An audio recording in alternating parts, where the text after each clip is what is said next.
దానికి అవకాశం ఉండదు. ఇప్పటికే తీవ్రమైనటువంటి అసంతృప్తి ఉంది అమరావతి రైతుల్లో. ఎందుకు అని అంటే ఆల్రెడీ 10 ఏళ్ళు అయింది. ఇప్పుడు 11వ సంవత్సరంలోకి అడుగు పెట్టాము.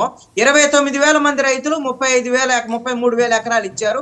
వాళ్ళ డెవలప్ చేసినటువంటి ప్లాట్లు ఇచ్చినటువంటి పరిస్థితి లేదు, ఏమి లేదు. ఇప్పుడు ఇంకో 44 ఎకరాలు తీసుకుంటానండి ఏవో బాంబు లాంటి వార్త పేల్చాడు చంద్రబాబు నాయుడు.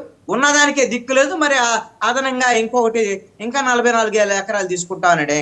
1,00,000 ఎకరాలతో ఈయన ఏం డెవలప్ చేస్తాడు, ఏం చేస్తాడు అనేటువంటి దాని మీద రైతుల్లో తీవ్రమైనటువంటి అసంతృప్తి ఉంది.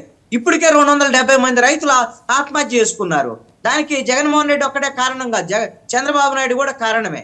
చంద్రబాబు నాయుడు అసంబద్ధ నిర్ణయాలు 2014 నుంచి 19 వరకు బీజేపీతో కలిసి ఉన్నటువంటి పరిస్థితుల్లో ఏమీ సాధించలేనటువంటి పరిస్థితి, రాజధానికి నిధులు తేలైనటువంటి ఫెయిల్యూర్ సీఎం గా ఆ రోజున చంద్రబాబు నాయుడు ఉన్నాడు. కాబట్టి చనిపోయినటువంటి రైతులకు సంబంధించినటువంటి వాళ్ళ ఉసురు ఖచ్చితంగా ఈ ప్రధానమైనటువంటి రాజకీయ పార్టీలకు తగిలింది. ఇప్పటికైనా సరే ఆ రైతుల విషయంలో మీరు అడిగారు కదండి సీఎం గారు ఎలాంటి కాల్ తీసుకోబోతున్నారు అనేది. మీరు అడిగారు కదా సీఎం గారు ఎలాంటి కాల్ తీసుకోబోతున్నారు. సజ్జ అజయ్ కుమార్ గారిని అడుగుదాం. అజయ్ కుమార్ గారు నమస్కారం అండి. ఇప్పుడు మహిళా కమిషన్ ఇప్పుడు జరిగి 48 గంటలైంది.